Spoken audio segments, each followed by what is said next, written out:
believe that's the biggest part of stepping into a more evolved state, is to shed a lot of the ego. And that requires that we acknowledge a lot of the ego. And we had become experts at talking about transcending the ego, but we've used that as something to hide behind to actually still hold on to the ego. How many times have you heard someone say, you have an ego that needs to be transcended. I remember when I was transcending mine, and I know you might have a difficult time transcending yours, but it will be good for you. And the person doesn't realize that that entire statement and approach is one of ego. We feel spiritually self-entitled. Yes, there is a new expanded level of existence, of energy, light, and information, of an ability to facilitate healings and evolution for ourselves and others that is here. But no, we don't just get it because we're here. We have to do something to get it. Okay. We have to bring our ego down to a level where we are willing to learn through sharing with another human being. Now that's a trick for a lot of people. You know, it's a lot of people just say, yes, it's here and I'm just entitled to it.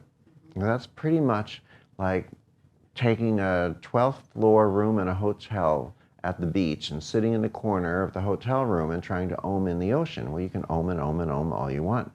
A, the ocean isn't coming, or B, if it is, you had better run because it's a tsunami. What you have to do is you have to take your spiritual little butt, stick it into a bathing suit, march it across the beach, and then and only then can you get as wet with ocean water as anyone else.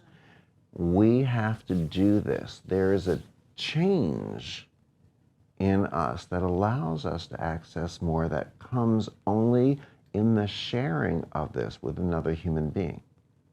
Now, this doesn't mean that forever and always we will have to learn it. It means that until a certain point in time, when it hits maybe what we consider to be critical mass, we have to learn it. But we are in that time of having to learn it.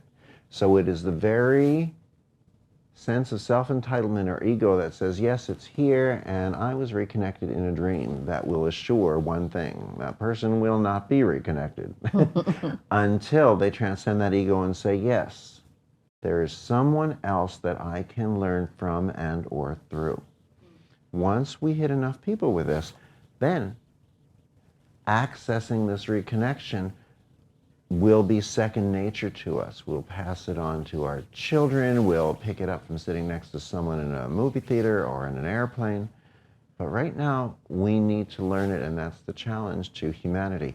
See, this is like picture a beautiful golden coin. We have the front and we have the back. The front of it is the gift or the reward, which is that this allows us to completely demystify the healing process. The back is the challenge. The challenge is whether or not we're willing to allow the healing process to be demystified. Or we could say the gift is that this allows us to remove the training wheels, kiss them, bless them, love them, and transcend technique, and to facilitate greater, more evolutionary healings. The challenge is whether or not we're willing to say thank you very much to all these energy healing techniques. The gift is that we may transcend them. The challenge is whether or not we're willing to. The gift is that this allows us to demystify. The challenge is whether or not we're willing to allow it to be demystified. In other words, the gift is the transcension of the ego, the transcendence, I should say, of the ego. And the challenge is whether we are willing to take that step through to the other side of the ego. Beautiful.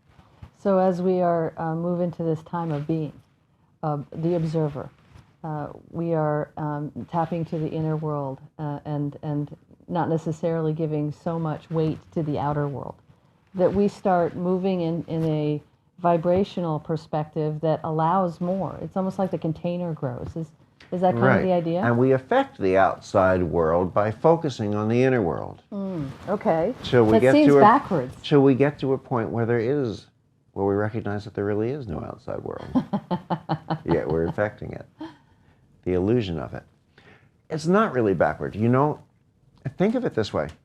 We have a choice of being result-oriented or process-oriented. In our society, we've been trained subliminally to be result-oriented. Take this job for this income, take that job for that income. Maybe we make the money, maybe we don't. We haven't really been reinforced in being process-oriented. Do what makes your heart sing. And know that as you do that, you will become so successful that the money, the income will come. As far as being a healing facilitator, in the old teachings, we have been result-oriented. Come in, take a pendulum, find the problem.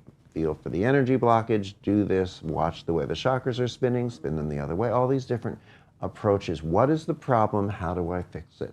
We have followed a medical model because we haven't had the spiritual model. Based on symptoms. Mm-hmm. Based on symptoms. I'm a medical intuitive, I'm a diagnostic. And actually, I joke, I say it's funny, if we look at the word diagnosis, we can break it down into its two roots. We have di from the Latin meaning two. We have agnosis, agnostic, from the Greek meaning don't know, and there you have it, two people who don't know, you and your doctor. Now, if we, instead of focusing on the result, I want this person to regain the use of their arm or their legs, their vision or their hearing, instead we focus on the process. What am I feeling? What am I seeing? What am I feeling? What am I seeing? Allow yourself to listen with a different sense, to access more of the healing spectrum.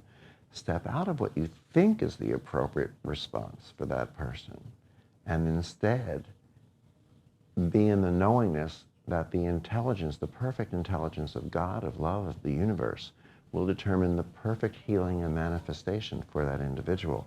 Now we are in the process. We might get the result that we were looking for. We might get one we haven't even dreamed of. So, as a healer, your job is to open a door. The other person's responsibility is to have the courage to choose to walk through that door. Your job is to open it and witness. Their job is to walk through. We know when our ego is taking over, when we open the door with our right hand and we try to push them through with our left hand. We have to realize that when we do that, we cheat them out of some of their own lesson. We cheat ourselves out of being able to witness and recognize greater levels of beauty and perfection of the universe in the process. Our limited, conscious, human, educated minds and our well-intentioned emotions want specific results for people in the healing process. Our challenge to grow is to say, no, I want to be in the process and witness even greater results than I may have dreamed of.